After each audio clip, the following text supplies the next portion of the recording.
आप क्यों कहें। एक आदमी के पास 7 मंजिल का मकान हो और वो एक ही मंजिल में रहता हो और उसे दूसरी मंजिलों का पता न चले तो हम क्या कहेंगे, क्या वो आदमी जागा हुआ है? यदि वो आदमी जागा हुआ है तो उसे बाकी मंजिलों से अपरिचित रहने की संभावना नहीं है। हाँ, यही हो सकता है कि एक आदमी अपने मकान की एक ही मंजिल से परिचित हो और 6 मंजिलें अपरिचित हो। ये तभी संभव है जब वो एक मंजिल में सोया हुआ हो, अन्यथा उसे पता चलना शुरू हो जाएगा। हम सोए हुए लोग हैं, इसलिए हम जहां हैं वहीं जी लेते हैं, हमें कुछ और पता नहीं चलता। पश्चिम का मनोविज्ञान अभी तक इतना ही मानता था कि ये जो चेतन मन है, ये जो कॉन्शियस माइंड है, यही मनुष्य है। लेकिन जैसे जैसे उन्होंने सोच विचार किया, थोड़ी खोजबीन की, तो फ्रायड को पहली दफे अनुमान आना शुरू हुआ कि नीचे कुछ और भी है। चेतन ही सब कुछ नहीं है, कुछ और नीचे है, और वो ज्यादा महत्वपूर्ण मालूम हुआ। अनकॉन्शियस की खोज फ्रायड ने की, अचेतन की खोज की, और पश्चिम के मनोविज्ञान ने 2 बातें स्वीकार कर ली, चेतन मन और अचेतन मन। लेकिन फ्रायड की खोज अनुमान है, अनुभव नहीं।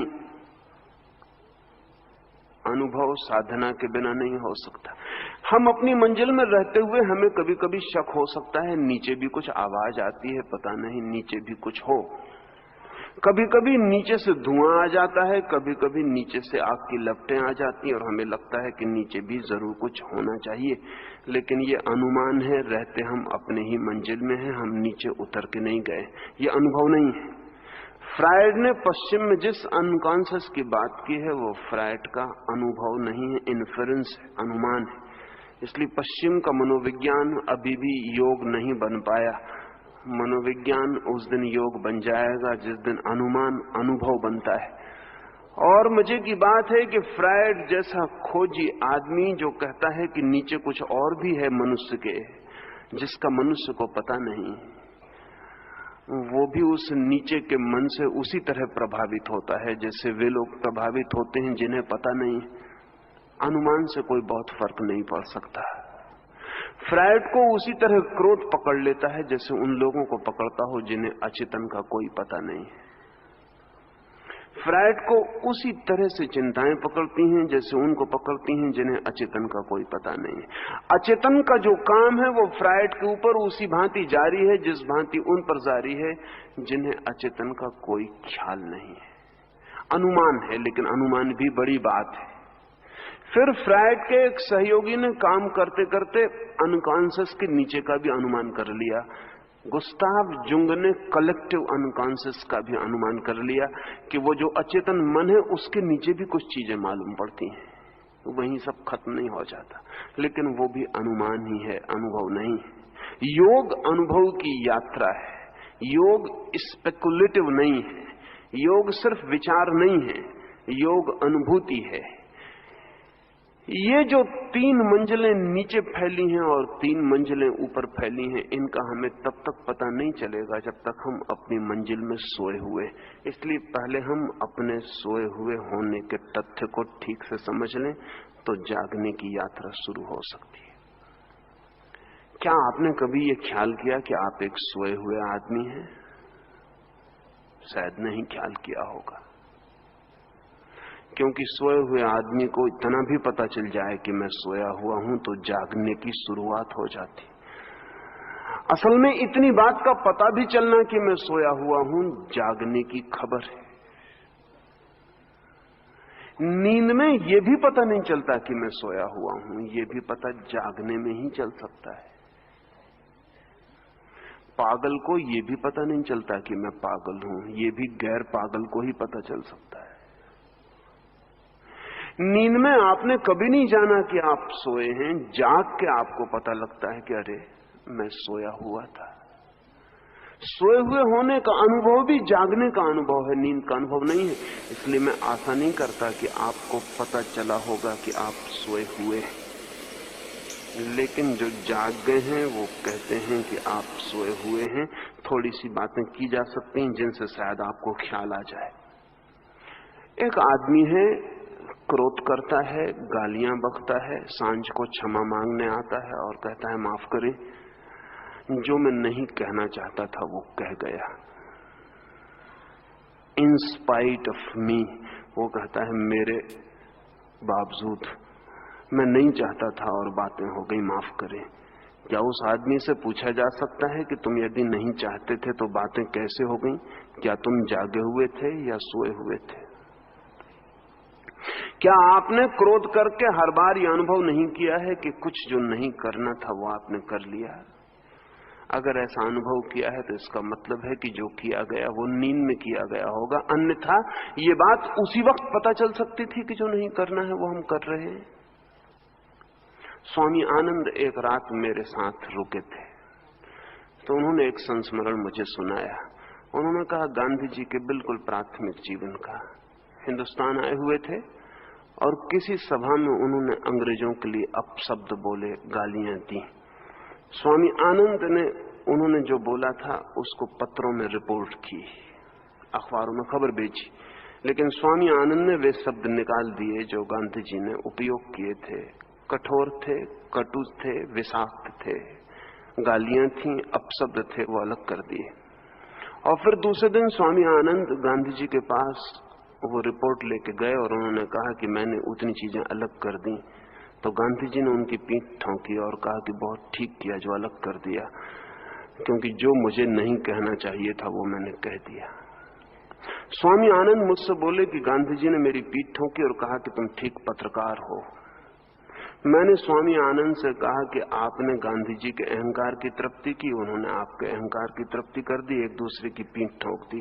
मैंने कहा एक दूसरा प्रयोग कभी किया कि नहीं कि गांधी जी ने गालियां न दी हों और आप अखबार में जोड़ के लिखाते कि गालियां दी, फिर वो पीठ ठोकते तो पता चलता। हालांकि दोनों बातें एक सी हैं। रिपोर्टिंग झूठ है, स्वामी आनंद ने जो रिपोर्ट की वो झूठ है। गाली अगर दी गई थी तो दी गई थी, उन्हें रिपोर्ट किया जाना चाहिए।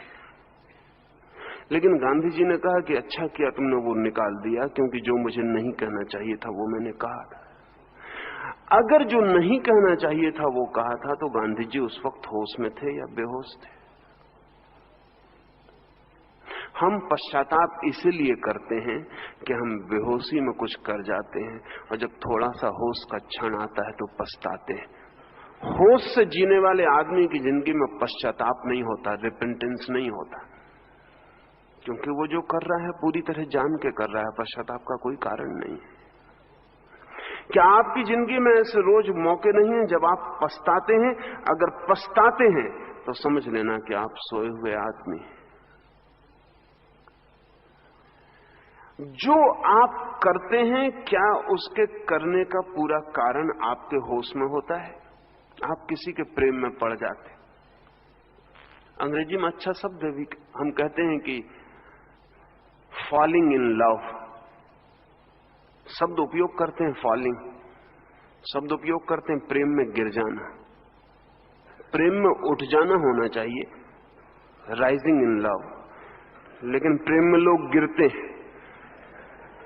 उसका कारण है, शब्द ठीक है।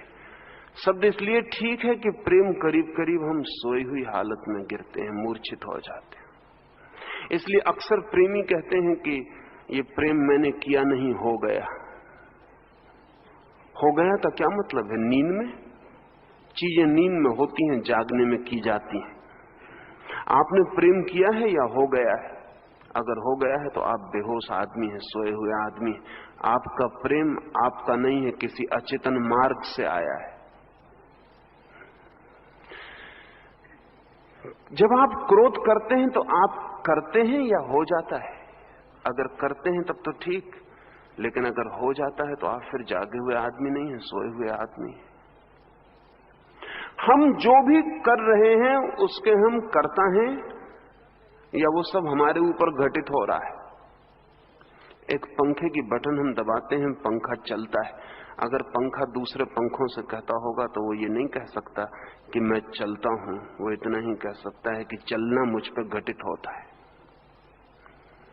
हम मशीन हैं या मनुष्य? हम पर चीजें घट रही हैं या सचेतन रूप से हम उन्हें कर रहे नहीं, हम कर नहीं रहे।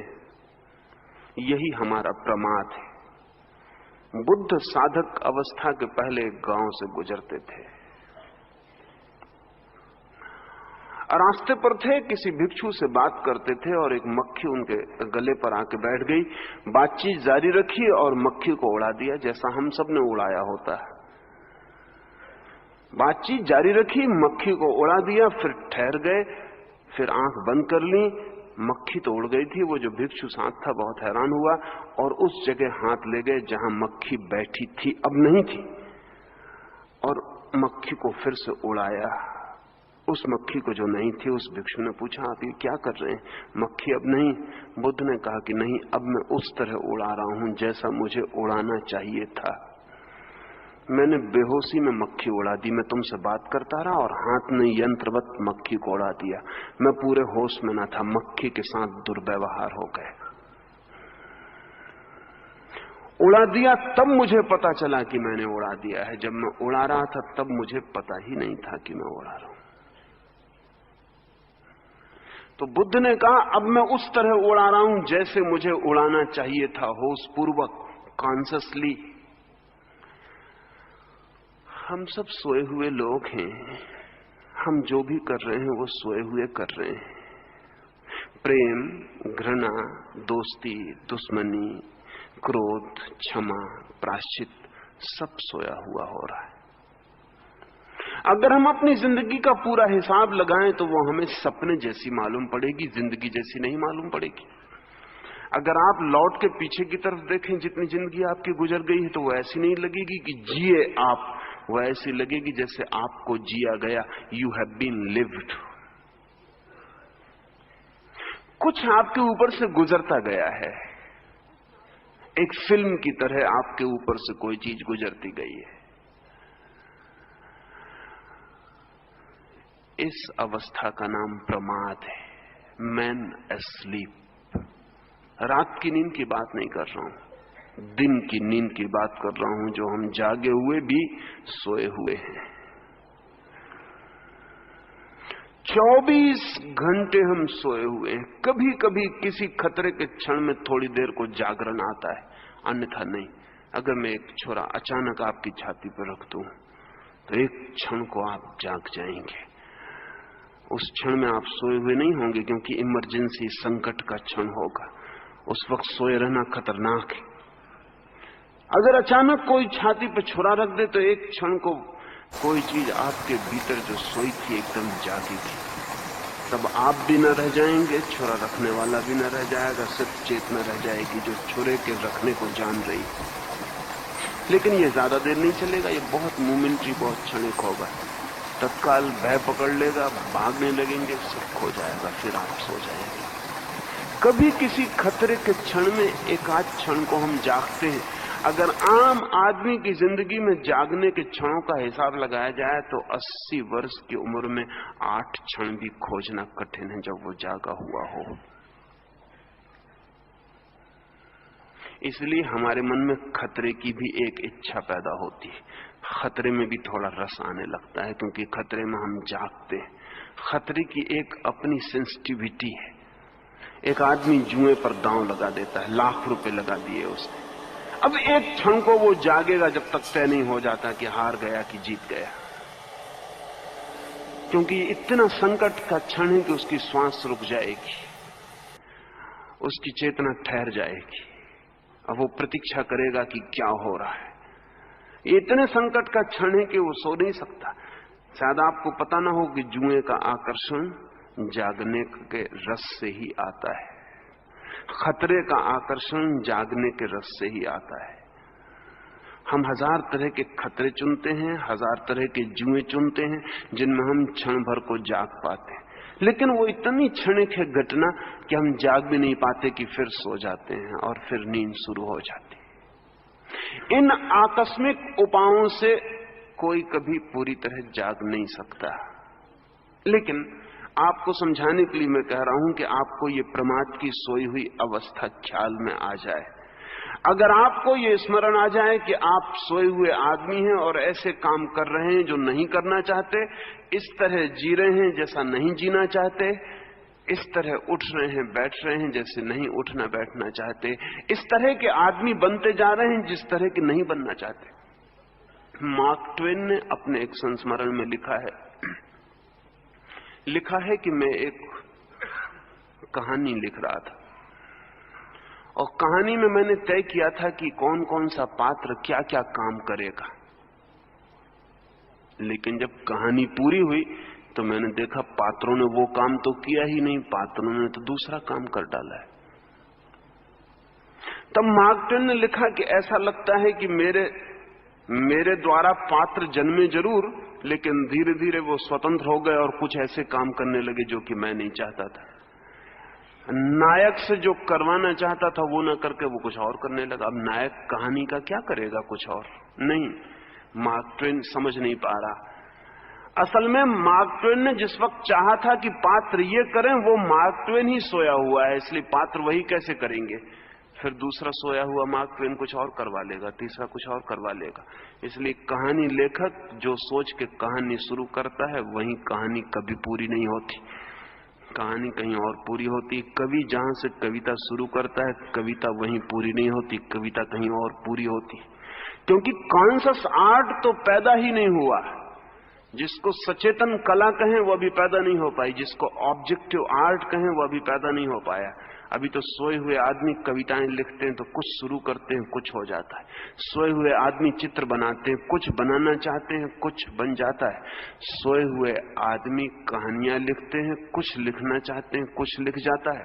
सोए हुए राजनीतिक दुनिया चलाते हैं, कुछ करना चाहते हैं, कुछ हो जाता है।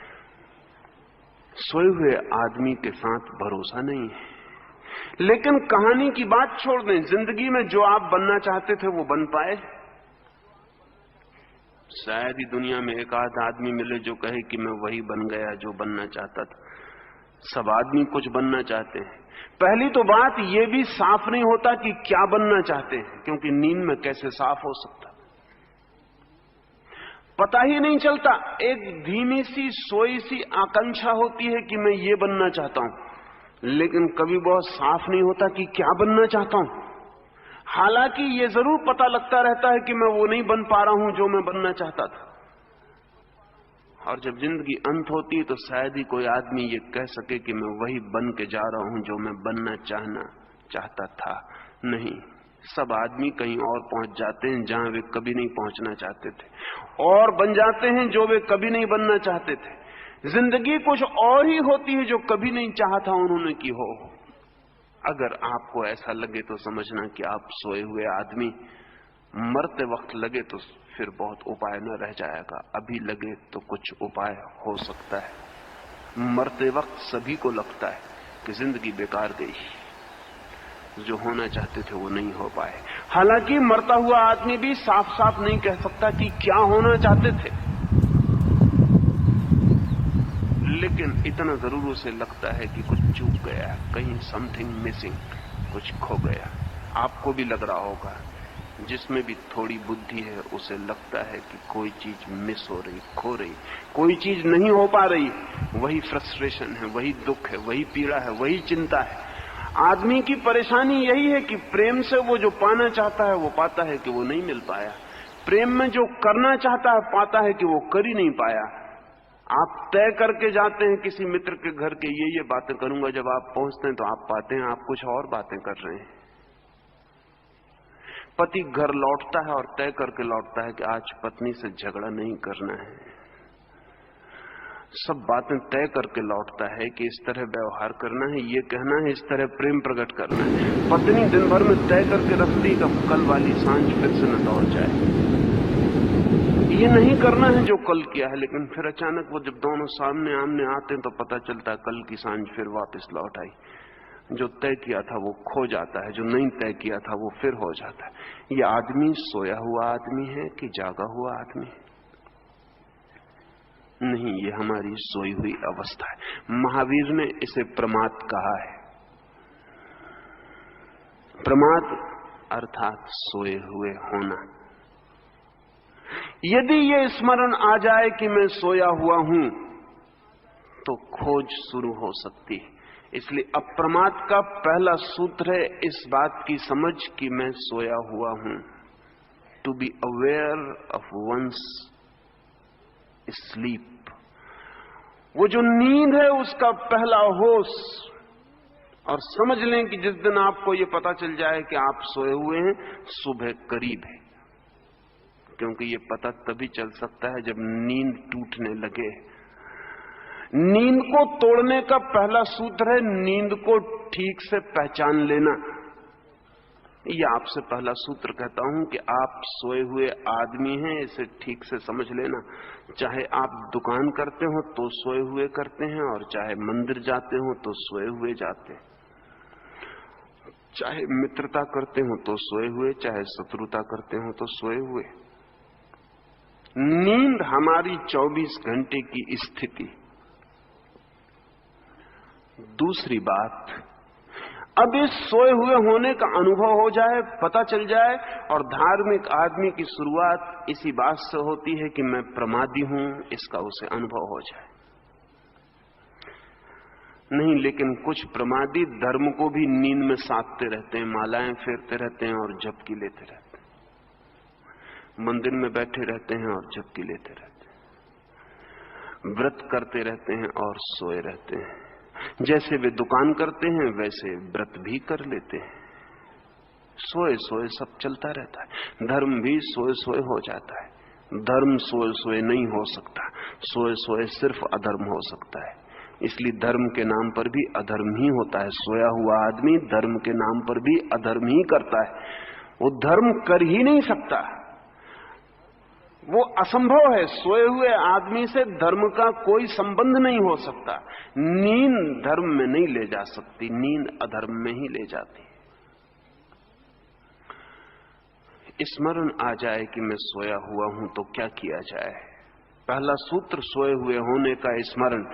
दूसरा सूत्र, इस नींद को तोड़ने के लिए क्या किया जाए, कौन सा उपाय है। और ध्यान रहे, जो आदमी अपनी इस मंजिल की नींद को तोड़ दे वो इसके नीचे की मंजिल की सीढ़ियों पर पहुंच जाता है अपने आप। अगर कोई आदमी चेतन मन में जाग जाए तो अचेतन में उतर जाता है। अचेतन में उतरने का सूत्र चेतन मन में जाग जाना है। जैसे कि हम नींद में जाग जाएं तो हम जागरण में उतर जाते हैं, चित्त दशा फौरन बदल जाती। एक आदमी को नींद में हमने हिला दिया, वो जाग गया तो नींद गई और जागना शुरू हो गया, दूसरी चित्त दशा शुरू हो गई। अगर हम स्वप्न में जाग जाएं तो स्वप्न तत्काल टूट जाता है और हम स्वप्न के बाहर हो जाते हैं। जिस चित्त की अवस्था में हम जी रहे हैं, जो कॉन्शियस माइंड है हमारा, अगर उसमें हम जाग जाएं तो हम अचेतन मन में उतर जाते हैं, अनकॉन्शियस में उतर जाते हैं। और इसके पहले कि मैं समझाऊं कैसे जागें, ये भी आपको समझा दूं कि जितने हम नीचे गहरे उतरते हैं उतने ही हम ऊपर भी उठते जाते हैं। जीवन का नियम ऐसा ही है जैसा वृक्षों का नियम है। जड़ें नीचे जाती हैं, वृक्ष ऊपर जाता है। साधना नीचे जाती है, सिद्धि ऊपर जाती है। जितनी गहरी जड़ें नीचे उतरने लगती हैं उतना वृक्ष आकाश को छूने ऊपर बढ़ने लगता है। वो जो फूल खिलते हैं आकाश में, उनका आधार नीचे पाताल में चली गई जड़ों में होता है।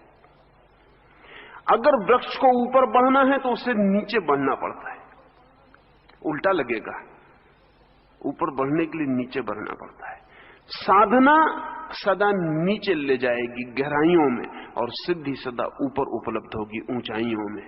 साधना एक डेप्थ है, गहराई है, और सिद्धि एक पीक है, ऊंचाई है। अपने में ही जो नीचे उतरेगा वो अपने में ही ऊपर जाने की उपलब्धि को पाता चला जाता है। सीधे ऊपर जाने का वो उपाय नहीं है, सीधे तो नीचे जाना पड़ेगा। कॉन्शियस से अनकॉन्शियस में, अनकॉन्शियस से कलेक्टिव अनकॉन्शियस में, कलेक्टिव अनकॉन्शियस से कॉस्मिक अनकॉन्शियस में। और प्रति बार जब आप चेतन से अचेतन में जाएंगे तब अचानक आप पाएंगे कि ऊपर का भी एक दरवाजा खुल गया। सुपर कॉन्शियस का, अति चेतन का दरवाजा खुल गया। जब आप कलेक्टिव अनकॉन्शियस में जाएंगे तब पाएंगे ऊपर का एक दरवाजा खुल गया, वो जो समष्टिगत चेतन है उसका दरवाजा खुल गया। जब आप कॉस्मिक अनकॉन्शियस में जाएंगे, ब्रह्म अचेतन में जाएंगे, तब अचानक आप पाएंगे कि ब्रह्म चेतन का, कॉस्मिक कॉन्शियस का दरवाजा खुल गया। जितने आप गहरे उतरते हैं उतने आप ऊंचे उठते जाते हैं। इसलिए ऊंचाई की फिक्र छोड़ दें, गहराई की फिक्र करें। कैसे, जिस जगह हम हैं वहां हम कैसे जागे। अगर कोई आदमी हम पूछे कि हम तैरना कैसे सीखें, तो उससे हम क्या कहेंगे? उससे हम कहेंगे तैरना शुरू करो। वो कहेगा अभी मैं तैरना जानता ही नहीं, तो मैं शुरू कैसे कर सकता हूं? तब एक बड़ी जिच, एक बड़ी उलझन पैदा होगी। अगर मैं आपको नदी के किनारे ले जाऊं और कहूं कि मैं आपको तैरना सिखाता हूं, तो आप कहेंगे मैं तब तक पानी में न उतरूंगा जब तक मैं तैरना न सीख लूं। और आपका तर्क सही होगा। सभी सही दिखाई पड़ने वाले तर्क जरूरी रूप से सत्य के निकट ले जाने वाले नहीं होते। आपका तर्क बिल्कुल सही है कि जब तक मैं तैरना न सीख लूं मैं पानी में कैसे उतरूं, पहले मुझे तैरना सिखा दें फिर मैं पानी में उतर जाऊंगा। ये बिल्कुल तर्कयुक्त, लॉजिकल दिखाई पड़ता है। लेकिन मैं आपसे कहूंगा कि जब तक आप पानी में न उतरे तब तक तैरना कैसे सीख सकते हैं? जब आप पानी में उतरेंगे तभी तैरना सीख सकते हैं। अगर आप पानी में उतरने को राजी नहीं है तो तैरना सिखाया नहीं जा सकता। मेरा तर्क भी तर्क है, पूरी तरह सही है, दोनों तर्कयुक्त बातें हैं। लेकिन मेरा तर्क अस्तित्व के निकट है, आपका तर्क सिर्फ विचार का तर्क है। आप विचार में बिल्कुल ठीक कह रहे हैं कि बिना तैर सीखे मैं पानी में कैसे उतरूं, लेकिन आपको कुछ पता नहीं है, क्योंकि तैरना सीखने के लिए भी पानी में उतरना पड़ता है। और पहली बार जब कोई पानी में उतरता है तो बिना तैरना सीखे ही उतरता है। असल में बिना सीखे तैरने के लिए उतर जाने से ही सीखने की शुरुआत होती, तैरने की शुरुआत होती। हाँ, इतना है कि बहुत गहरे पानी में मत उतरे, उथले पानी में उतरे। इतने पानी में उतरे कि डूब भी ना जाएं और इतने पानी में उतरे कि तैर भी सके। यहीं से शुरुआत करनी पड़ेगी। तो आपसे मैं कोई परम जागरण की आकांक्षा नहीं रखता हूं। थोड़े से पानी में उतरना शुरू करें। जहां आप सोए हुए हैं उन छोटी छोटी क्रियाओं में जागना शुरू करें। रास्ते पे चल रहे हैं, जाग के चल सकते हैं, सो के भी चल सकते हैं। अधिक लोग सोए हुए चलते हैं। अगर आप किनारे खड़े होकर रास्ते पे चलते लोगों के देखें तो अनेक उनमें से अपने से ही बातचीत करते हुए जाते मालूम पड़ेंगे। कोई हाथ हिला रहा है, किसी को जवाब दे रहा है जो नहीं है, किसी के ओंठ कप रहे हैं, वो किसी से बात कर रहा है जो नहीं है। ये आदमी नींद में है। अगर आप सड़क के किनारे खड़े होकर घंटे भर सड़क चलती हुई देखें तो आप बहुत हैरान हो जाएंगे कि इतने लोग सोए हुए चल कैसे रहे। चलना सिर्फ हैबिट से हो रहा है, चलने के लिए जागने की बहुत जरूरत नहीं। कभी कभी कोई हार्न बजा देता है तो आदमी चौंक के हट जाता है, जरा सा जागता है, बाकी अपना सोए हुए चलता रहता है। आप अपने घर पर जाग के नहीं पहुंचते हैं, आपके पैर बिल्कुल ही मशीन की भांति अपने घर की तरफ मुड़ जाते हैं। आप वहां दरवाजा चढ़ जाते हैं, घंटी दबा देते हैं, सब में कोई जागने की जरूरत नहीं पड़ती। ये सब नींद में हो जाता है। ये हैबिचुअल है, ये आदत है। साइकिल का हैंडल अपने आप घूम जाता है ठीक जगह पर। ये सब यंत्रवत हो रहा है और आप भीतर सोए रहते हैं। इसलिए हमें आदतों को दोहराने में आसानी पड़ती, क्योंकि उनमें जागना नहीं पड़ता। नई आदतें बनाने में कठिनाई होती, क्योंकि उनके लिए थोड़ा सा जागना पड़ेगा। फिर जब बन जाएंगी तब आप सो जाएंगे। इसलिए हम पुराने कामों को ही करते चले जाते हैं, बार बार करते चले जाते हैं, क्योंकि वो नींद में चल रहा है सब। एक आदमी अपनी सिगरेट मुंह में लगा लेता है, माचिस जला के जला देता है, पी लेता है, फेंक देता है। कोई नहीं कहेगा कि आदमी सोया हुआ है, क्योंकि हम कहेंगे अगर सोया हुआ होता तो हाथ जल जाता। नहीं, फिर भी सोया हुआ है। हाथ जलने के पहले जरा सा जागेगा कि हाथ न जल जाए, सिगरेट फेंकेगा और वापस सो जाएगा। हैबिचुअल है, आदत से पता है कि कब सिगरेट जलने के करीब आ गई तो हाथ फेंक देंगे। ये सब नींद में हो रहा है। इन छोटी छोटी क्रियाओं के प्रति जागना शुरू करना पड़ेगा। पहले उन क्रियाओं से शुरू करें जो बहुत इनोसेंट हैं, जिनमें कोई ज्यादा झगड़ा नहीं, बहुत निर्दोष हैं, रास्ते पे चल रहे हैं, खाना खा रहे हैं, स्नान कर रहे हैं, कपड़े पहन रहे हैं। इन बहुत छोटी क्रियाओं से शुरू करें जिनमें बहुत इन्वॉल्वमेंट नहीं है, जिनमें बहुत ग्रसित नहीं है। हाँ, क्रोध के प्रति जागना जरा गहरे में जाना होगा। ये उथले में है, अभी कपड़ा पहन रहे हैं, जागे हुए पहने बहुत हैरान हो जाएंगे, जागे हुए जूते पहने बहुत हैरान हो जाएंगे। अजीब लगेगा कि ये कैसी फीलिंग, ये कैसा अनुभव, ये तो कभी नहीं हुआ। जूते रोज पहने, अभी मुझे सुन रहे हैं, सोए हुए सुन सकते हैं, जागे हुए सुन सकते हैं। जब मुझे सुन रहे हैं तो सिर्फ मुझे सुने ही मत, सुन रहे हैं इसे भी जानते रहें। अगर सिर्फ मुझे सुन रहे हैं और उसको भूल गए जो सुन रहा है, तो आप सोए हुए। ये जो तीर है चेतना का, डबल एरोड होना चाहिए, दोहरे तीर होने चाहिए इसमें। एक तरफ मेरी तरफ जो मैं बोल रहा हूं, और एक अपनी तरफ जो सुन रहा है। अगर आपकी चेतना इस क्षण में भी दोनों तरफ हो जाए, सुने भी और ये भी जाने कि सुन रहे हैं, तो आप फौरन अनुभव करेंगे कि सुनने की क्वालिटी बदल गई। अभी यही अनुभव करेंगे कि सुनने का गुण धर्म बदल गया। तब विचार न सकेंगे, तब सिर्फ सुन सकेंगे। क्योंकि अगर विचारा तो दूसरा तीर खो जाएगा, वो जो आपकी तरफ जाने वाला तीर है। अगर सिर्फ सुन रहे हैं, अगर सिर्फ देख रहे हैं, तो आपकी चेतना में अभी परिवर्तन शुरू हो जाएगा। नींद टूटने लगेगी और जागरण की किरण आने लगेगी। छोटी छोटी क्रियाओं में जागना शुरू कर दें, फिर उन क्रियाओं में जागें जिनके लिए पछताना पड़ता है, क्रोध के लिए, घृणा के लिए, अभद्रता के लिए, उनके लिए जागना शुरू करें। अगर आप अपने जागने में सुबह से उठ के सांझ तक जागने का प्रयोग करें, तो थोड़े ही दिन में आप बहुत दूसरे आदमी हो जाएंगे। आपका प्रमाद जागने में टूट जाएगा। और इसका सबूत क्या होगा कि आपका जागने में प्रमाद टूट गया? इसका सबूत यह होगा कि नींद में भी आपका जागरण शुरू हो जाएगा। जिस दिन आपका जागरण में नींद टूटेगी, उसी दिन आप नींद में कॉन्शियसली सचेतन प्रवेश कर सकेंगे। कितने मजे की बात है, हम रोज सोते हैं, हजारों बार सोए हैं, लेकिन हमें यह पता नहीं कि नींद क्या है, कब आती। आप रोज सोते हैं, कितनी बार सोए हैं, लेकिन आपको पता है नींद कब आती है और कैसी आती है और क्या है? नहीं, कुछ पता नहीं। हमें सिर्फ इतना पता है कि कब तक हम जागे थे, 12 बजे रात तक जागे थे। फिर नींद कब आई, किस क्षण में आई, कैसे आपके ऊपर छा गई, कैसे आप उसमें डूब गए, इसका आपको कभी पता हुआ है? इसका कोई पता नहीं। जिंदगी भर सोएंगे, 60 साल आदमी जीता है तो 20 साल सोता है। इतनी बड़ी घटना जिसको 20 साल करना पड़ता है, उसका भी हमें कोई परिचय नहीं होता कि हम सोने का अर्थ क्या है, ये सोना क्या है, ये नींद क्या है, क्या घटना घटती है मेरे भीतर। नहीं, लेकिन जो जागने में ही जागा हुआ नहीं है, वो नींद में कैसे जागेगा? पहले जागने में जागना पड़ेगा। और जिस दिन आप जाग जाएंगे, उस दिन आप बहुत हैरान होंगे। जैसे मैं इस कमरे में बैठा हूं और अंधेरा गिर जाए तो मुझे दिखाई पड़ता है अंधेरा आ रहा है, अंधेरा घना हो गया, अंधेरा पूर्ण हो गया। फिर रोशनी आ जाए तो मुझे दिखाई पड़ता है रोशनी आई, रोशनी घरी हुई, रोशनी भर गई। लेकिन मैं दोनों को जानता हूं।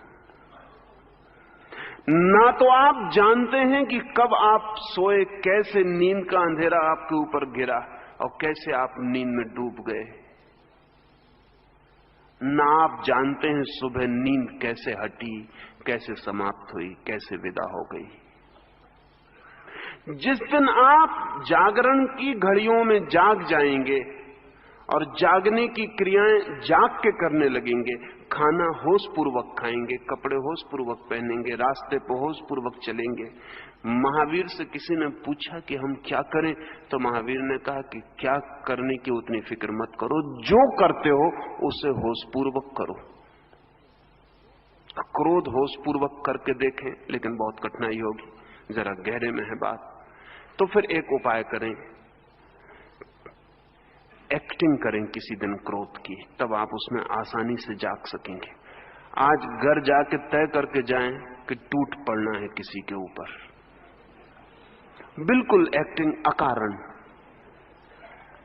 तो आप आसानी से जाग सकेंगे। तय करके जाएं, कोई कारण नहीं है पत्नी का, ऐसे भी कोई कारण नहीं होता, लेकिन तब आप बेहोश होते हैं। तय करके जाएं कि पति का आज कोई कारण नहीं है, अकारण टूट पड़ना है, और पूरी तरह क्रोध करें, तो आप देख पाएंगे क्रोध को। इधर क्रोध चलेगा, इधर भीतर आप देख पाएंगे कि ये क्रोध चल रहा है। और अगर एक्टिंग के क्रोध को भी देख लिया तो दोबारा जो क्रोध होगा वो एक्टिंग हो जाएगा। अगर एक बार हम क्रोध का अभिनय कर सकें तो फिर कभी भी क्रोध बिना अभिनय के नहीं होगा, अभिनय ही हो जाएगा। उसके हमसे भीतरी संबंध टूट जाएंगे।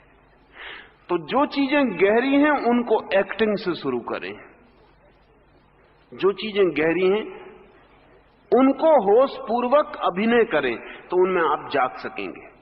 और अगर जागने के क्षणों में जागना आ जाए तो फिर नींद के क्षणों में जागना आना शुरू हो जाएगा। जिस दिन आप नींद में जाग जाएंगे उस दिन आप अनकॉन्शियस में प्रवेश करेंगे। कृष्ण ने गीता में उसी की बात कही है कि योगी रात भी जब सब सोते हैं तब जागता है।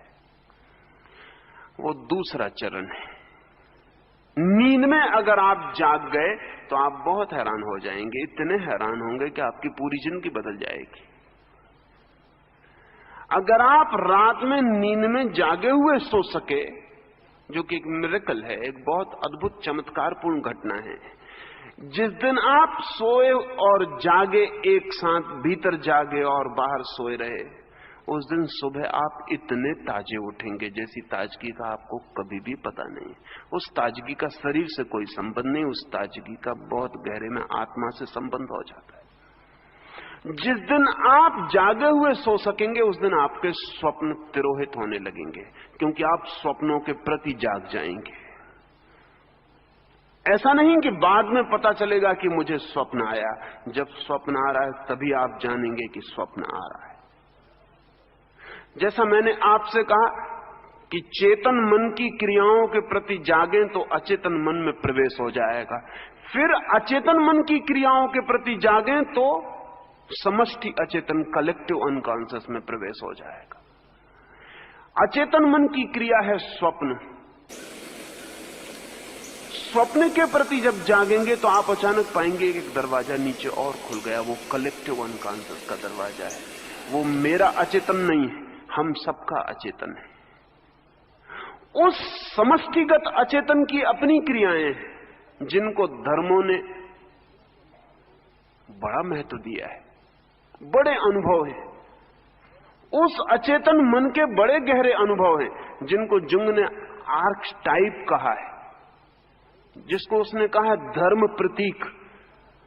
उस गहरे अचेतन में, कहें समष्टि अचेतन में ही दुनिया की सारी माइथोलॉजी पैदा हुई।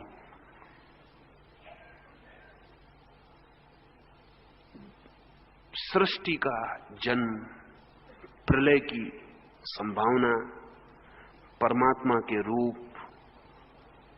रंग, आकार, नाद, वे सब उसी में पैदा हुए, वे उसकी क्रियाएं। तो जो व्यक्ति स्वप्न में जाग जाएगा वो समष्टिगत अचेतन में प्रवेश करेगा।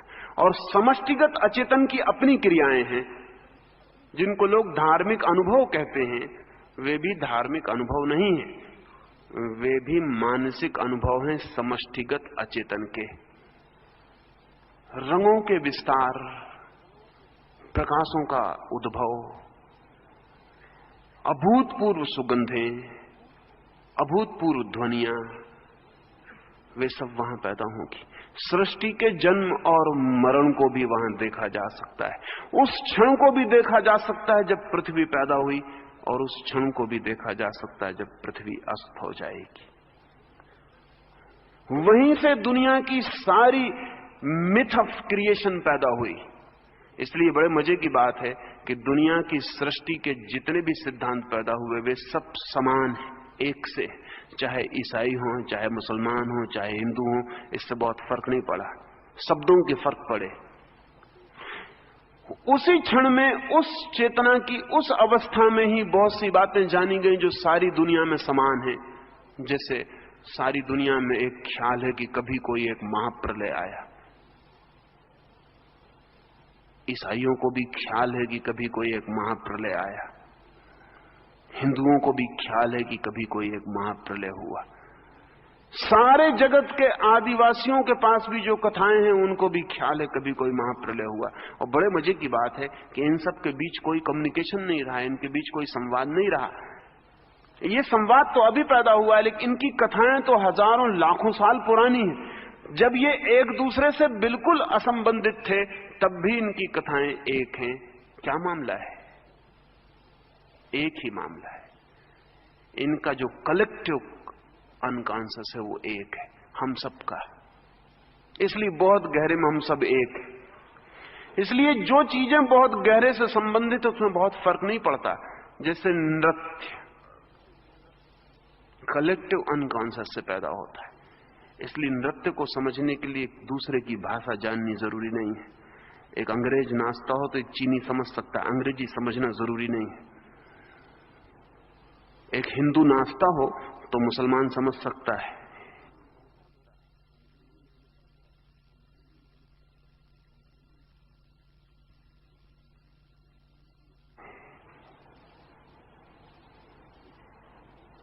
चित्र, पेंटिंग के लिए कोई जरूरत नहीं है किसी की भाषा समझने की। पिकासो की पेंटिंग जो आदमी फ्रेंच नहीं जानता वो समझ सकता है, कोई जरूरत नहीं है, क्योंकि ये सब के सब हमारे कलेक्टिव अनकॉन्शियस से पैदा होने वाली चीजें हैं। ये हम सब जानते ही हैं। इसके लिए एक दूसरे की भाषा, एक दूसरे की सभ्यता, एक दूसरे की संस्कृति, एक दूसरे के सिद्धांतों से परिचित होने की कोई जरूरत नहीं।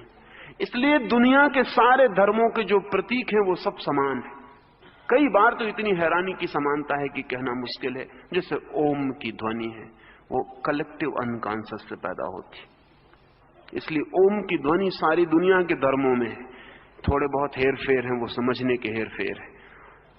हिंदू ने उसे पकड़ा है ओम की तरह। यह हमारी पकड़ने की बात, क्योंकि पकड़ेगा तो हमारा चेतन मन, तो हमने ओम की तरह पकड़ा है। यहूदियों ने, ईसाइयों ने ओमीन की तरह पकड़ा है, वो ओम का ही उनका रूपांतरण है। इसलिए आज भी प्रार्थना के बाद वो कहेंगे अमीन।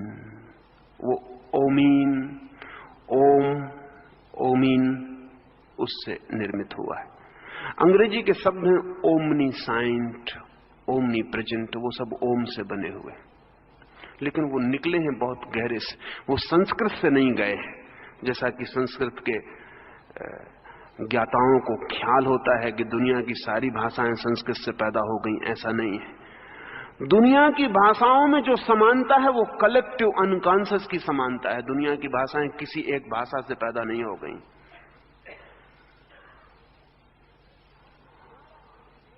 हमारा एक तल है मन का जो हम सबका इकट्ठा है। जैसे सागर के ऊपर लहरें अलग अलग हैं लेकिन नीचे सागर इकट्ठा है, ऐसे लहरों की तरह हम अलग अलग हैं लेकिन और गहरे सब इकट्ठा है। वो जो इकट्ठापन है उसकी अपनी क्रियाएं, जिसको कबीर ने अनाहत नाद कहा है। हम एक तरह का नाद जानते हैं, चोट से पैदा होने वाला नाद। अगर मैं ताली बजाऊं तो एक नाद पैदा होगा, लेकिन दो तालियां टकराएंगी तब। अगर मैं तबले पर चोट मारूं तो आवाज गूंजेगी, लेकिन चोट मारूंगा तब। इसको कहेंगे आहत नाद, चोट से पैदा हुआ आहत, चोट खा के पैदा हुआ ध्वनि। कलेक्टिव अनकॉन्शियस में ऐसी ध्वनियां हैं जहां चोट नहीं होती और ध्वनियां हैं, इसलिए उनको अनाहत नाद कहा है, बिना चोट किए पैदा हुई ध्वनियां। एक हाथ से बजाई गई ताली, ज़ेन फकीर जापान में अपने साधक से कहता है कि एक हाथ से अगर ताली बजाया जाए तो कैसे बजेगी इसका पता लगा के आओ। बड़ा मुश्किल है, एक हाथ से ताली कहीं बज सकती है? एक हाथ से ताली कैसे बज सकती? कभी वो टेबल पे बजाता है, कभी दीवार पे बजाता है, और गुरु को आके कहता है कि मैंने बजाई एक हाथ की ताली और दीवार पे बजा के बताता है। गुरु कहता है दीवार दूसरा हाथ बन गई, नहीं चलेगा। एक हाथ की ताली बजाई जा सकती है, कैसे उसका पता लगा के आओ। वो तब तक पता नहीं लग सकता जब तक कि वो अनाहत नाद में ना उतर जाए। वो उसी में उतारने के लिए कह रहा है कि एक हाथ की ताली कैसे बजती है, इसको खोजो। कलेक्टिव अनकॉन्शियस की जो क्रियाएं हैं, अगर हम उनके प्रति जाग जाएं तो हम कॉस्मिक अनकॉन्शियस में उतर जाते हैं, तब हम ब्रह्म अचेतन में उतर जाते हैं, जिसको इस मुल्क में प्रकृति कहा गया है। प्रकृति शब्द को समझ लेना उचित होगा। प्रकृति का मतलब होता है, प्रकृति का मतलब होता है जब सब बना उसके पहले भी जो था, कृति के भी जो पहले है। प्री क्रिएशन अगर अंग्रेजी में बनाए शब्द तो बनेगा प्री क्रिएशन। सृष्टि के भी पहले से जो है, जिससे सब पैदा हुआ, जो पैदा होने के पहले भी था, उसको कहते हैं प्रकृति। वो जो कॉस्मिक अनकॉन्शियस है वो प्रकृति है, उससे ही सब आया। अब इसको ऐसा समझ लें, चेतन मन मेरा है, अचेतन मन भी मेरा है, लेकिन कलेक्टिव अनकॉन्शियस हमारा है, वो मेरा नहीं है, वो आपका नहीं है, वो हमारा है। कॉस्मिक अनकॉन्शियस हमारा भी नहीं है, सबका है। उसमें पत्थर भी सम्मिलित है, पक्षी भी सम्मिलित है, नदी भी सम्मिलित है, पहाड़ भी सम्मिलित है। वो प्रकृति है। वहां जो उतर जाए उसके आगे उतरने को नहीं रह जाता। वो बॉटमलेस अबिस है, उसके नीचे फिर उतरने का कोई उपाय नहीं, वो शून्य खाई है। इस उतरने की प्रक्रिया है अप्रमाद। जहां आप हैं वहीं जागना शुरू करें। जिस दिन आप वहां जाग जाएंगे, आपको नीचे के दरवाजे की कुंजी मिल जाएगी। फिर वहां जागना शुरू करें और नीचे की कुंजी मिल जाएगी, और एक दूसरी प्रक्रिया पूरे समय साथ चलेगी। जब तक आप चेतन में हैं तब तक आप सुपर कॉन्शियस में, अति चेतन में नहीं जा सकते, ऊपर नहीं बढ़ सकते। आपकी जड़ों को अनकॉन्शियस में उतरना पड़ेगा। जिस दिन आपकी जड़ें अचेतन में उतर जाएंगी, उसी दिन आपकी शाखाएं सुपर कॉन्शियस में फैल जाएंगी, ऊपर उठ जाएंगी। फ्रायड और जुंग सुपर कॉन्शियस में नहीं पहुंच पाते क्योंकि वे अनुमान कर रहे हैं, इसलिए वे अनकॉन्शियस, कलेक्टिव अनकॉन्शियस, इनकी तो बात करते हैं नीचे की, ऊपर की उनके पास कोई कल्पना नहीं है। लेकिन ये जगत सदा एक संतुलन है। यहां जितने नीचे जाने का उपाय है उतना ही ऊपर जाने का उपाय है। असल में नीचे का अस्तित्व भी नहीं हो सकता अगर ऊपर का अस्तित्व ना हो। ऊपर का और नीचे का अस्तित्व एक साथ ही हो सकता है। अगर बायां ना हो तो दायां नहीं हो सकता, कि हो सकता है? अगर दायां है तो बाएं का अस्तित्व जरूर होगा, चाहे पता हो चाहे ना हो। क्या नीचे का अस्तित्व हो सकता है ऊपर के बिना? फिर उसे नीचे कैसे कहिएगा? नीचे का कोई अस्तित्व नहीं हो सकता ऊपर के बिना। क्या दुख का अस्तित्व हो सकता है सुख के बिना? फिर उसे दुख कैसे कहिएगा? दुख का कोई अस्तित्व नहीं हो सकता सुख के बिना। जिंदगी सदा ही दोहरी है, जितना नीचे है उतना ऊपर है, जो जो नीचे है वही वही ऊपर भी है। फर्क इतना ही है कि नीचे अंडरग्राउंड है, अंधेरे में है, ऊपर खुले आकाश में सूरज की रोशनी में। जितने नीचे उतरेंगे उतना अंधेरा बढ़ता जाएगा, और जो कॉस्मिक अनकॉन्शियस प्रकृति है वो पूर्ण अंधकार है, विराट अंधकार है, अंधकार ही अंधकार है। जितने ऊपर बढ़िएगा उतना प्रकाश बढ़ता जाएगा, और वो जो कॉस्मिक कॉन्शियस है ब्रह्म, वो पूर्ण प्रकाश है, प्रकाश ही प्रकाश है। लेकिन ऊपर जाने का रास्ता नीचे होके जाता है। The peak is to be achieved via the abyss. वो जो नीचे खाई है उसके द्वारा चोटी पर पहुंचा जाता है। यही सबसे बड़ी साधना की कठिनाई है। यही समझना सबसे ज्यादा कठिन हो जाता है कि ऊपर जाने के लिए नीचे जाना पड़ेगा। हम सोचते हैं सीधे ऊपर चले जाएं, लेकिन सीधे हम ऊपर नहीं जा सकते। अगर हम सीधे ऊपर जाएंगे तो स्पेकुलेशन शुरू हो जाएगा, फिर हम ऊपर का दर्शन बना लेंगे, super conscious, collective conscious, cosmic conscious, इसके हम सिद्धांत बना सकते हैं। लेकिन ये सिद्धांत सिर्फ सिद्धांत होंगे, वैचारिक। जो सीधा ऊपर जाएगा वो फिलसफी में चला जाएगा, दर्शन में चला जाएगा, धर्म में नहीं जा सकेगा। जिसे धर्म के अनुभव में जाना है उसे पहले नीचे उतरना पड़ेगा। ये बड़े मजे की बात है, जिसे संत होना हो उसे बहुत गहरे अर्थों में पापी होना पड़ता है, और जो व्यक्ति गहरे अर्थों में पापी होने से बच गया वो गहरे अर्थों में संत नहीं हो सकता। ये लगती बहुत अजीब सी बात है, लेकिन ऐसा ही है, ये तथ्य है, इससे कोई उपाय नहीं। इसलिए अक्सर ऐसा हो जाता है कि बड़े पापी एकदम से बड़े संत हो जाते हैं, और छोटे पापी छोटे ही पापी बने रहते हैं। क्योंकि जो भी जगत में ट्रांसफॉर्मेशन है, रूपांतरण है, वो सदा गहराइयों से आते हैं। नीचे उतरना जरूरी है ऊपर जाने के लिए। नीचे का एक वचन आपसे कहूं, नीचे ने कहा है कि जिस वृक्ष को आकाश छूना हो उस वृक्ष को अपनी जड़ें पाताल तक पहुंचाने की हिम्मत जुटानी पड़ती है। बहुत घबराने वाली बात है नीचे उतरना, क्योंकि वहां अंधकार है। जब आप चेतन से अचेतन में उतरेंगे तो बहुत अंधकार में उतर जाएंगे। लेकिन जितने अंधकार में उतरने की आप हिम्मत जुटाते हैं उतने प्रकाश के अधिकारी और पात्र हो जाते हैं।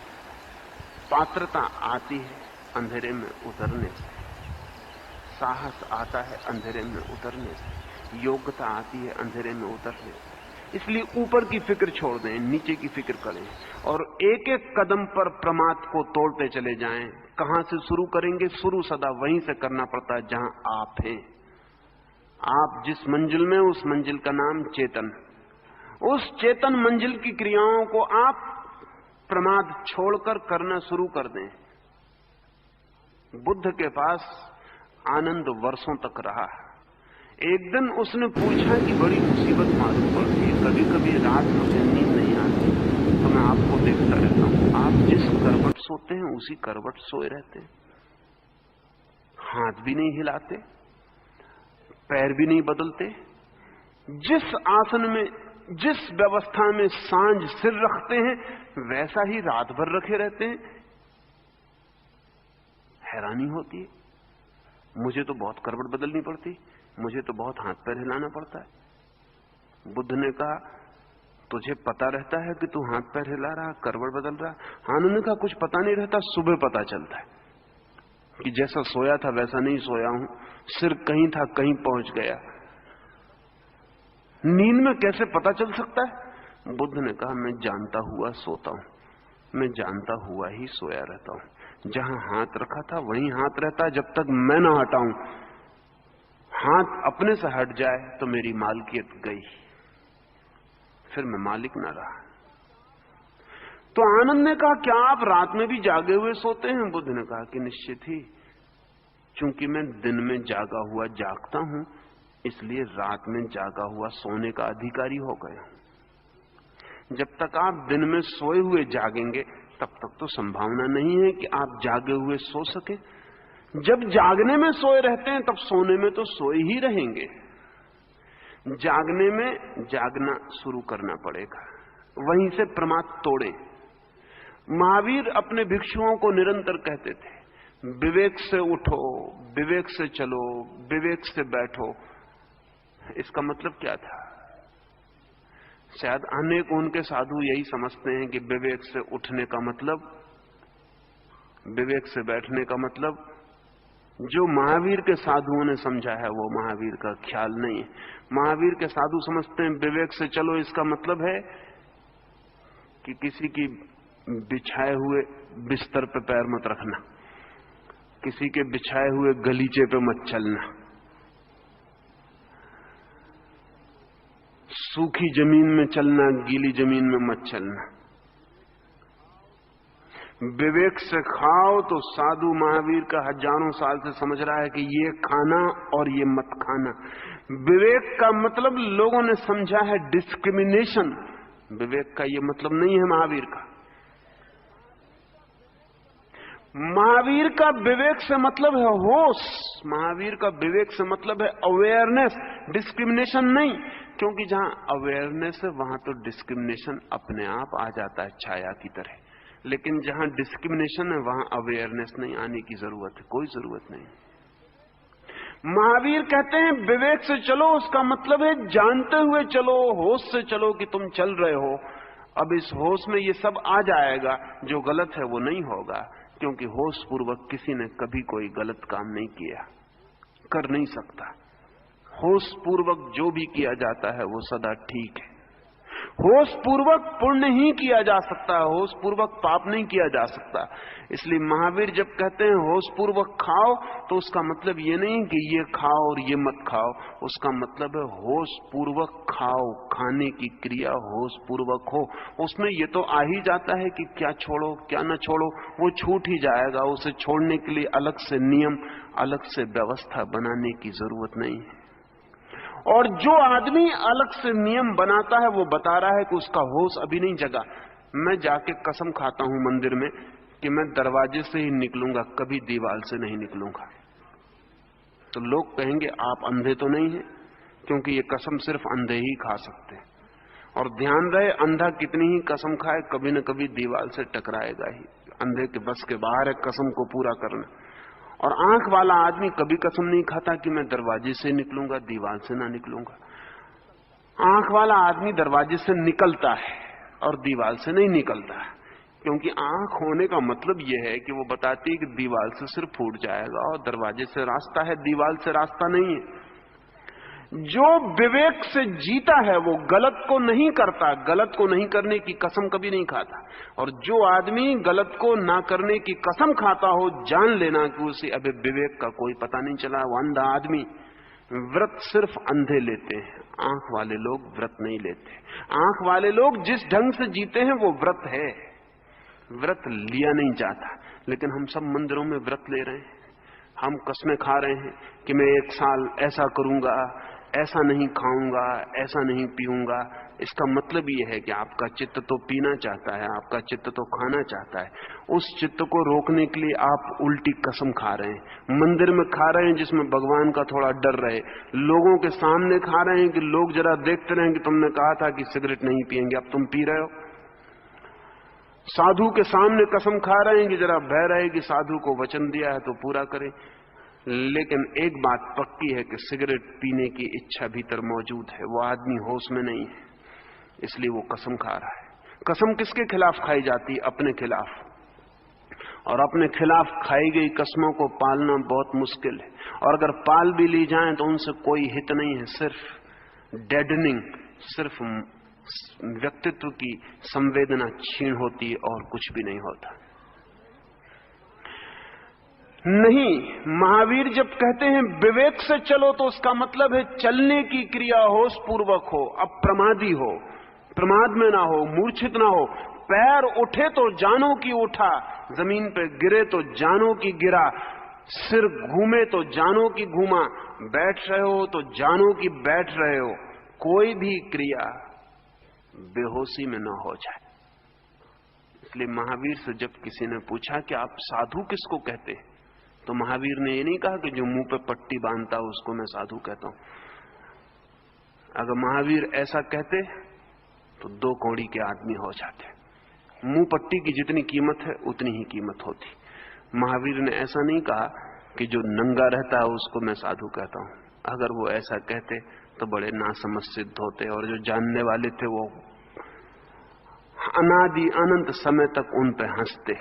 नहीं, महावीर ने जो जवाब दिया बहुत अद्भुत था। महावीर ने कहा जो जागा हुआ है उसे मैं साधु कहता हूं, असुप्ता मुनि, जो सोया हुआ नहीं है उसे मैं मुनि कहता हूं। बड़ी अद्भुत परिभाषा महावीर ने दी। जो सोया हुआ नहीं, असुप्ता मुनि, नहीं सोया है जो, उसे मैं साधु कहता हूं। पूछने वाले ने पूछा, आप असाधु किसे कहते हैं? महावीर को कहना चाहिए था जो शराब पीता है, लेकिन ऐसा लगता है कि महावीर का शराब खानों से कोई संबंध नहीं था। जिनका शराब खानों से संबंध होता है वो यही समझाए चले जाते हैं कि जो शराब नहीं पीता, मांस नहीं खाता। महावीर का दिखता है किसी बूचर खाने से कोई संबंध नहीं था। जिनका होता है वो यही समझाए चले जाते हैं कि जो मांस नहीं खाता वो साधु, सिगरेट नहीं पीता वो साधु, ये करता है ये नहीं करता। महावीर ने कहा सुत्ता अमुनि जो सोया हुआ जीता है वो असाधु है।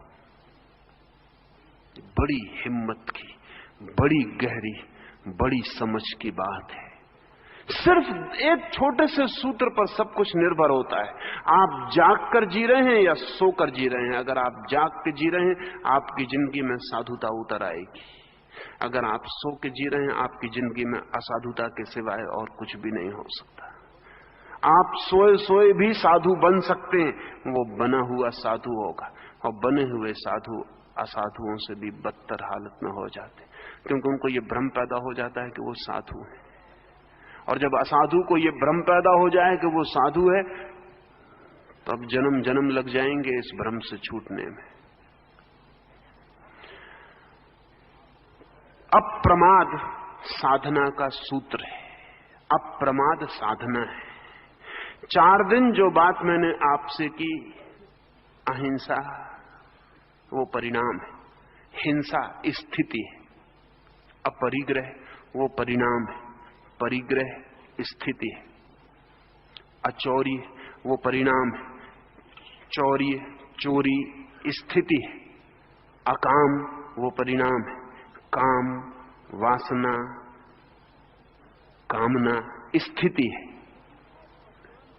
इस स्थिति को परिणाम तक बदलने के बीच जो सूत्र है वो है अप्रमाद, अवेयरनेस, रिमेंबरिंग, स्मरण।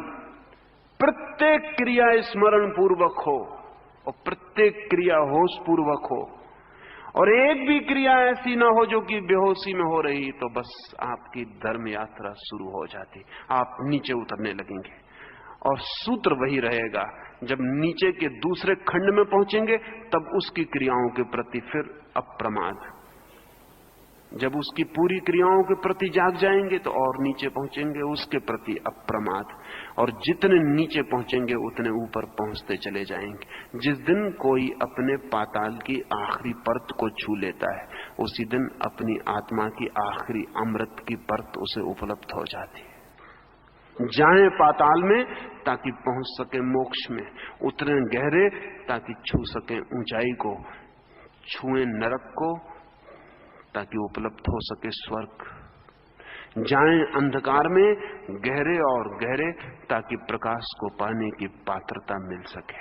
अप्रमाद से और अप्रमाद के अतिरिक्त और किसी बात से नहीं ये संभव होता है। दुनिया में चाहे कहीं भी कुछ कहा गया हो, चाहे जीसस ने कुछ कहा हो, चाहे बुद्ध ने, चाहे महावीर ने, चाहे कृष्ण ने, वो सभी का सब अप्रमाद जैसे छोटे से शब्द में समा जाता है।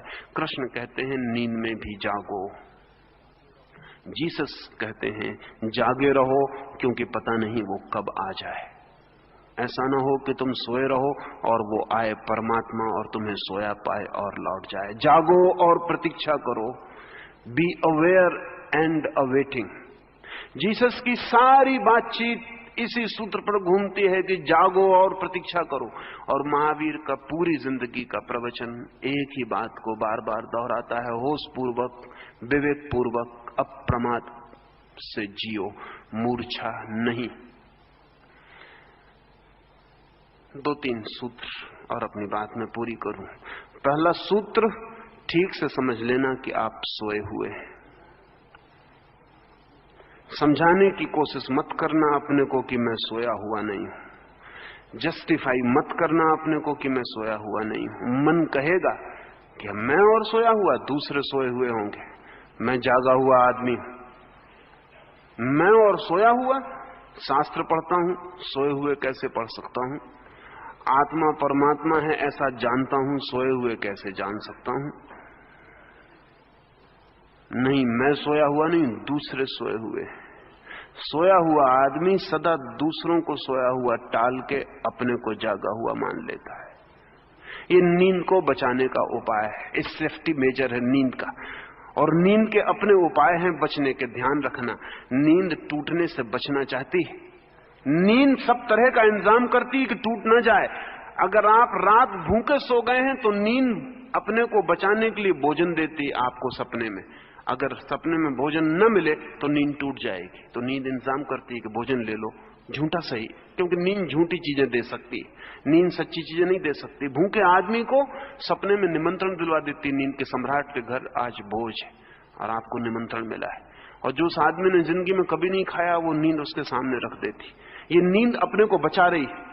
आपको पेशाब लगी है नींद में तो नींद कहेगी कि बाथरूम में चले जाओ, नींद में ही चले जाओ, उठने में नींद टूट जाएगी। आपने अलार्म भरा है 4 बजे उठने का, अलार्म की घंटी बजती, नींद कहती है घंटी नहीं, मंदिर का घंटा बज रहा, आराम से सो रहा। नींद अपने सेफ्टी मेजर बनाए हुए है। नींद ने इंतजाम किया हुआ है कि टूट ना जाए। तो आप जागते में भी नींद का एक इंतजाम है। वो इंतजाम ये कि वो आपसे कहेगी तुम तो जागे हुए हो, बाकी लोग सोए हुए हैं, तुम इनको जगाने की कोशिश करो तो अच्छा, तुम तो जागे हुए ही हो। अगर आपका मन आपसे कहे कि जागे हुए ही हो तो इस नींद के सुरक्षा से बचना, इस धोखे में मत पड़ जाना।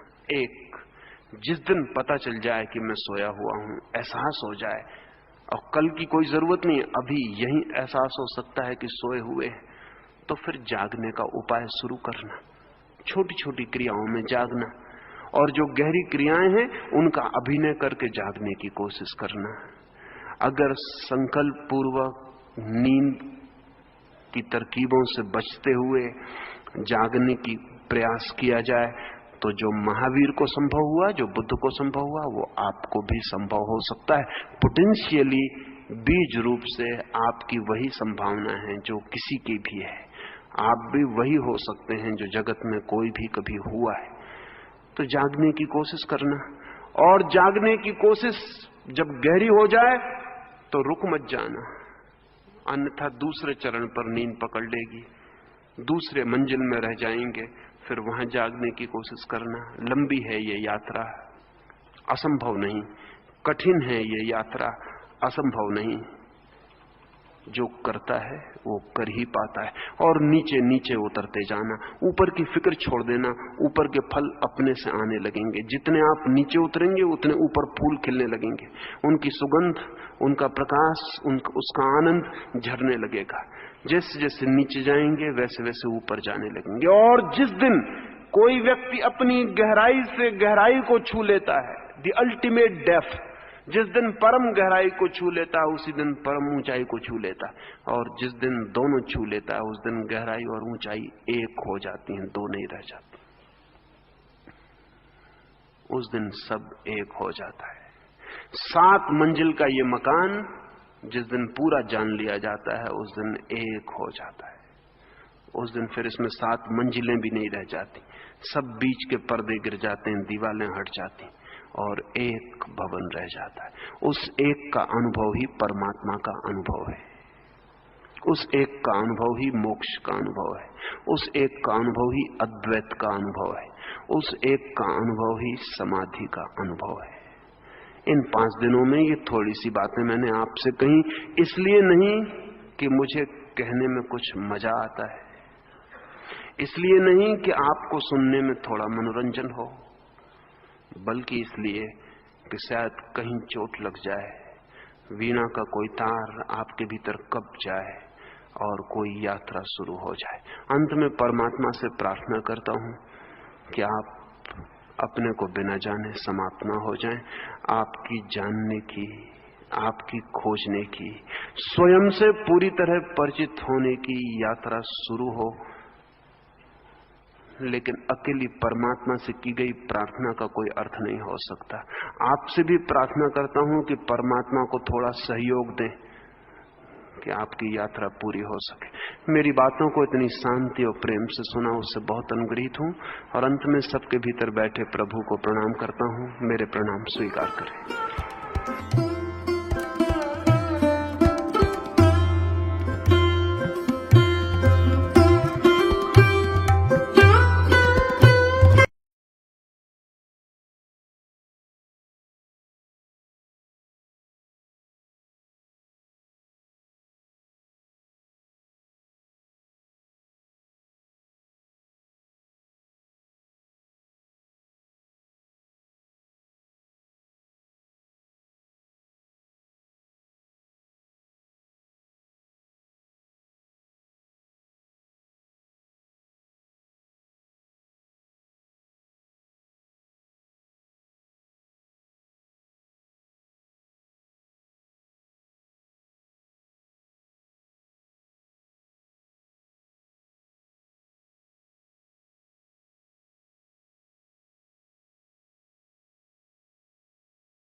नमस्कार मित्रों, यदि हम ओशो की बातों को अपने जीवन में ढाल लेते हैं तो हमारा जीवन खुद ब खुद आसान हो जाता है।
ओशो के विचार हमें सतमार्ग की ओर लेकर जाते हैं। ओशो के विचार हमें उस यात्रा पर लेकर जाते हैं जहां हम कल्पना नहीं कर सकते हैं। हमारे भीतर ऊर्जा प्रवाहित करते हैं, हमें सोचने समझने की क्षमता देते हैं, हमें भ्रम से निकालते हैं, हमें आध्यात्मिक बनाते हैं। उनके प्रवचनों को सुनकर हम अपने लक्ष्य के लिए मार्ग बना सकते हैं। इतनी क्षमता है उनके प्रवचनों में, इतना ज्ञान है उनकी बातों में कि यदि हमने उनकी बातों को ध्यान से सुन लिया तो हमारे भीतर एक नई ऊर्जा का गमन हो जाएगा।